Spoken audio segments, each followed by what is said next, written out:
같이 기도하심으로 금요일 아침 예배를 시작합니다. 아버지 하나님, 이번 한 주간도 사순절 다섯째 주를 주님을 묵상하며 주님의 십자가의 길을 따라갈 수 있도록 우리를 이끌어 주셨음을 감사합니다.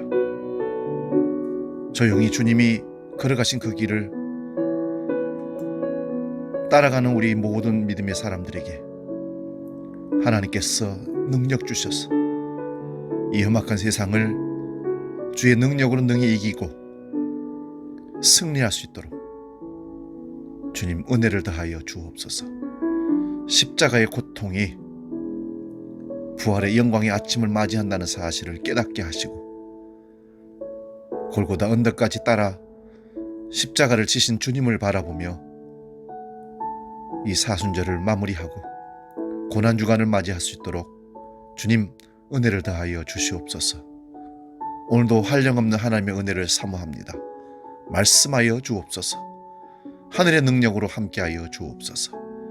그리하여 마침내 주님이 승리하심을 보여주는 신앙의 결단들이, 열매들이 우리에게 있게 하여 주옵소서. 사도신경으로 신앙 고백합니다. 나는 전능하신 아버지 하나님, 천지의 창조주를 믿습니다. 나는 그의 유일하신 아들 우리 주 예수 그리스도를 믿습니다. 그는 성령으로 잉태되어 동정녀 마리아에게서 나시고 본디오 빌라도에게 고난을 받아 십자가에 못 박혀 죽으시고 장사된 지 사흘 만에 죽은 자 가운데서 다시 살아나셨으며 하늘에 오르시어 전능하신 아버지 하나님 우편에 앉아 계시다가 거기로부터 살아있는 자와 죽은 자를 심판하러 오십니다. 나는 성령을 믿으며 거룩한 공교회와 성도의 교제와 죄를 용서받는 것과 몸의 부활과 영생을 믿습니다. 아멘.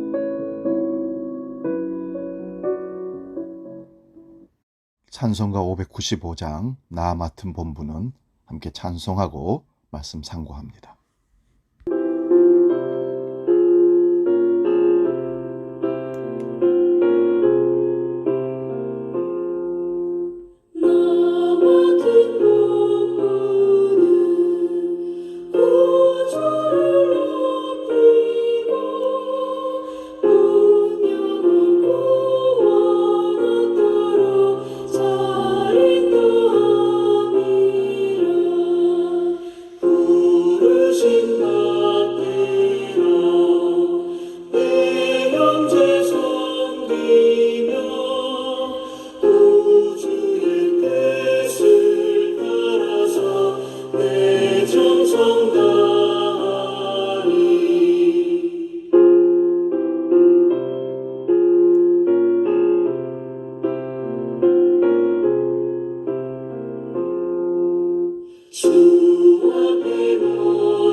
오늘 우리에게 주신 하나님 말씀은 신약성경 누가복음 4장 24절에서 30절까지 말씀입니다.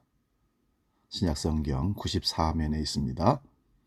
누가복음 4장 24절에서 30절 말씀 봉독할 때 살아계신 하나님의 음성을 듣기 바랍니다. 봉독합니다. 또 이르시되 내가 진실로 너희에게 이르노니 선지자가 고향에서는 환영을 받는 자가 없느니라. 내가 참으로 너희에게 이르노니 엘리야 시대의 하늘이 3년 6개월간 닫히어 온 땅에 큰 흉년이 들었을 때에 이스라엘에 많은 과부가 있었으되 엘리야가 그중 한 사람에게도 보내심을 받지 않고 오직 시돈 땅에 있는 사렙다의 한 과부에게 뿐이니였으며 또 선지자 엘리사 때에 이스라엘에 많은 남용 환자가 있었으되 그 중에 한 사람도 깨끗함을 얻지 못하고 오직 수리아 사람 나만 뿐이었느니라. 회당에 있는 자들이 이것을 듣고 다 크게 화가 나서 일어나 동네 밖으로 쫓아내어 그 동네가 건설된 산 낭떠러지까지 끌고 가서 밀쳐 떨어뜨리고자 하되 예수께서 그들 가운데로 지나가시니라. 아멘. 오늘 봉독한 말씀으로 가난한 자에게 이런 제목으로 말씀을 상고합니다. 가난한 자에게. 오늘 말씀은 누가복음에서 기록상 예수님의 공생의 첫 번째 설교라고 볼 수 있습니다. 성령의 기름 부음을 받기 전까지는 예수님은 집안에서 목수의 아들로 지내셨습니다. 적어도 30살까지는 그랬죠. 그리고 30살 이후에 공생애를 3년 동안 사시는데 그 첫 출발의 설교가 오늘 누가복음 4장에 나오고 있습니다. 예수님이 이 땅에 오실 때 누가복음 1장 35절에 의하면 성령으로 잉태되셨고 누가복음 3장 22절에 세례를 받으실 때 성령이 비둘기같이 임하셨고 누가복음 4장 1절에서는 성령으로 충만함을 입어서 광야에 40일 동안 이끌려 시험 받으셨다고 기록합니다. 그리고 오늘 누가복음 4장 14절에 성령의 능력으로 갈릴리에 돌아가시니 그 소문이 사방에 퍼졌다고 기록합니다. 예수님의 사역은 한결같이 늘 성령에 이끌려 행하셨다는 것입니다. 그 후 예수님은 자라나신 곳 나사렛으로 가셨습니다. 안식일이 되어 예수님이 회당에 가셔서 예배하게 되는데 회당장이 예배 전에 성경을 읽고 말씀해 줄 것을 요청했습니다. 그때 예수님은 이사야 성경 가운데 한 부분을 찾으셔서 읽으셨습니다. 그게 바로 이사야 61장 1, 2절 말씀인 것입니다. 주 여호와의 영이 내게 내리셨으니 이는 여호와께서 내게 기름을 부으사 가난한 자에게 아름다운 소식을 전하게 하려 하심이라. 나를 보내사 마음이 상한 자를 고치며 포로된 자에게 자유를 갇힌 자에게 노임을 선포하며. 예수님이 오시기 700년 전에 이사야 선지자의 입을 빌어서 주의 영이 기름 부음으로 임하실 것을 예언했던 겁니다. 메시아는 하나님의 영으로 오는 자입니다. 오늘 본문 18절에 시작하는 말씀이 주의 성령이 내게 임하셨으니 라는 말씀입니다. 하나님이 자신의 아들을 세상에 성령으로 기름 부어서 보내십니다. 하나님이 우리에게 기름 부으실 때는 혼자 집안에 앉아 있으라고 성령께서 기름 부음을 주신 것이 아닙니다. 제자들도 부활 후에 성령의 기름 부음을 받고 나아갔습니다. 요한복음 20장 21절입니다. 예수께서 또 이르시되 너희에게 평강이 있을지어다. 아버지께서 나를 보내신 것 같이 나도 너희를 보내노라. 이 말씀을 하시고 그들을 향하사 숨을 내쉬며 이르시되 성령을 받으라 선포하십니다. 예수님이 세상에 오신 목적은 누가복음 4장에 의하면 가난한 자에게 복음을 전하게 하시려고 오셨고 포로된 자에게 자유를, 눈먼 자에게 다시 보게 함을 전파하며 눌린 자를 자유케 하시려고 오셨다고 밝힙니다. 그런데 이 네 개의 본문은 모두 부정사로 표현되어 있습니다. 이 부정사란 예수님의 사역은 선포한 것으로 그치는 것이 아니라 실제로 선포되는 말씀을 실행에 옮기는 것까지 포함한다는 의미가 부정사란 뜻입니다. 예수님이 가난한 자를 위해서 보내심을 받은 그 사역은 오늘에까지 성취되고 있음을 말합니다. 이것이 곧 주의 은혜의 해라고 말씀할 수 있습니다. 누가복음에서 가난한 자에 해당하는 단어는 대략 10번 등장합니다. 물론 예수님 앞에 나온 사람 중에 부자들도 있었습니다. 백부장, 제자 요한, 예수를 청한 바리새인, 세리장이 삭개오 등등 다양한 사람들이 있음을 보는데 그 중에 구원받은 자들의 특징은 자신의 가진 것으로 가난한 자들에게 아낌없이 선을 행하였습니다. 참 회개를 하고 구원을 받은 사람은 실질적인 관심과 나눔으로 예수 그리스도를 증거하는 사람입니다. 진정한 헌신은 마음만으로 이루어진 것이 아니라 우리 주머니에서 나오는 것이고 재물의 헌신에서 나오는 것입니다.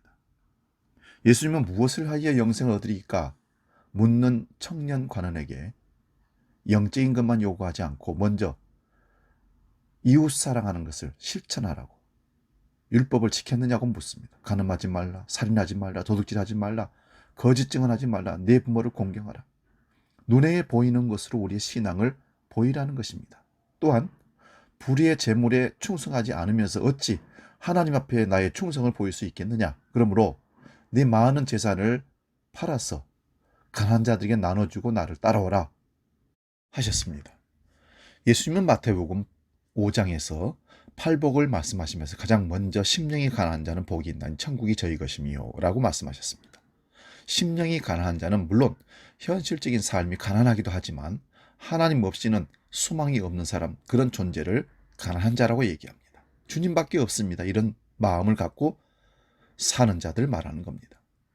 주님은 이런 가난한 자에게 파송을 받으셨습니다. 마음이 교만한 자들에게는 복음이 들려오지 않습니다. 자기 힘으로 얼마든지 문제도 해결하고 자기 힘으로 건강하게 살 수 있고 자기 힘으로 자신의 행복을 얻을 수 있다는 교만한 자에게는 결코 복음이 들려오지 않습니다. 그래서 예수님은 부자가 하나님 나라에 들어가는 것이 약대가 바늘기로 들어가는 것보다 어렵다고 말씀하셨던 겁니다. 두 번째로 예수님이 이 땅에 오신 목적은 포로된 자에게 자유를 주시기 위해서 오셨습니다. 원래 이 말씀의 1차적인 대상은 남유다의 바벨론에서의 포로 생활을 하고 있던 유대인들이었습니다. 그들은 바벨론의 침공으로 인해서 주후 586년에 이스라엘이 바벨론에 의해서 멸망하고 포로 생활을 하고 있었습니다. 그들에게 포로 생활은 현실입니다. 그리고 예수님 당시에는 이스라엘은 로마의 식민지 아래 포로 생활하고 있었습니다. 그때 이 말씀이 얼마나 귀한 말씀입니까? 그러나 이 말씀은 로마로부터 정치적인 독립을 시켜준다. 그것보다는 주님의 이 말씀은 죄의 세력에 포로된 올 인류를 해방시켜 주시고 영적인 자유함을 주신다는 말씀입니다.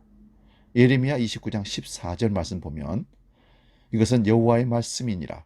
나는 너희를 만날 것이며 너희를 포로된 중에서 다시 돌아오게 하되 내가 쫓아 보내었던 나라들과 모든 곳에서 모아 사로잡혀 떠났던 그곳으로 돌아오게 하리라.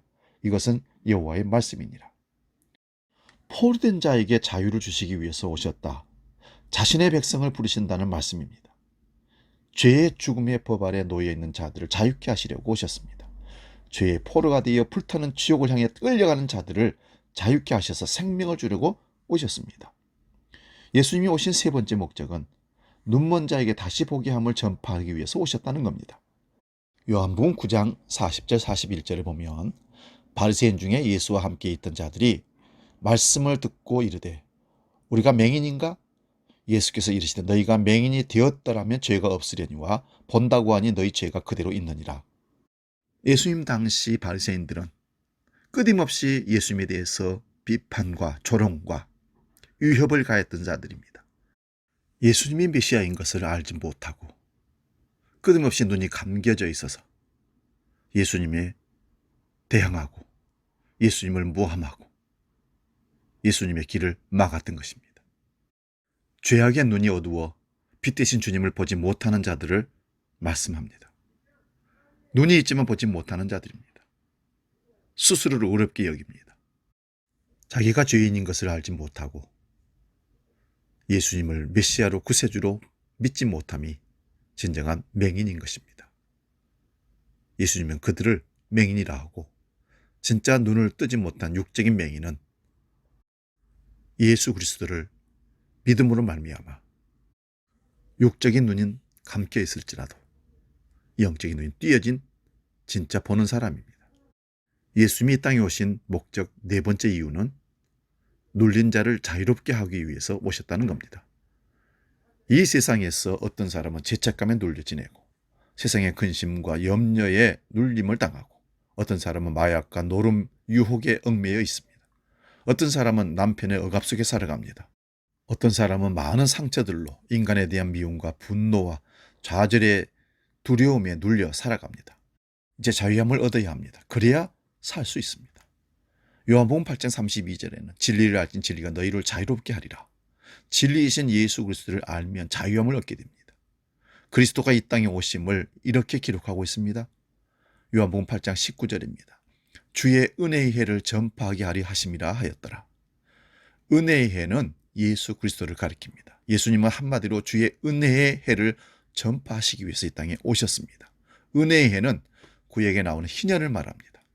희년이란 7년마다 지키는 안식년을 7번 지난 다음 50번째 되는 해를 희년이라고 얘기합니다.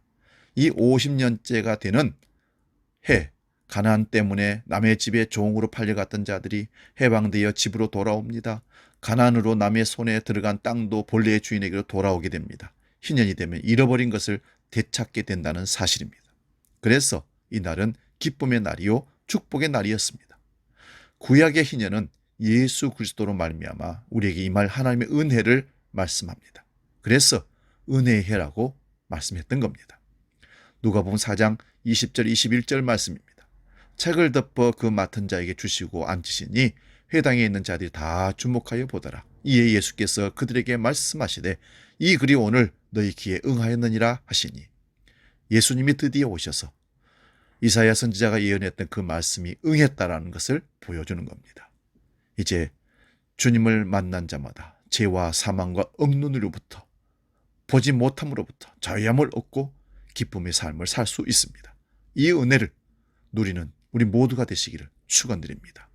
기도하겠습니다. 하나님, 가난한 자에게 복음을 전하게 하시려고, 또한 포로된 자에게 자유를 주시려고, 눈먼 자에게 다시 보게 함을 전파하며 눌린 자를 자유케 하시려고 우리 주님 이 땅에 오셨음을 우리에게 선포하셨습니다. 그 주님을 믿음으로 말미암아 참된 은혜의 해에 모든 것을 회복하고 구원의 기쁨과 감격 속에 살아가는 우리 모두가 되게 하여 주시옵소서. 이제는 우리 주 예수 그리스도의 은혜와 아버지의 크고 놀라우신 사랑과 성령님의 감동, 교제, 역사 충만케 하심이 주님의 놀라운 은혜의 해에 노출되어 모든 것을 회복하고 참된 믿음의 삶을 살아내도록 결단하는 머릿속에 모든 믿음의 식구들 머리 위에 영원히 함께 계시기를 간절히 축원하옵나이다. 아멘.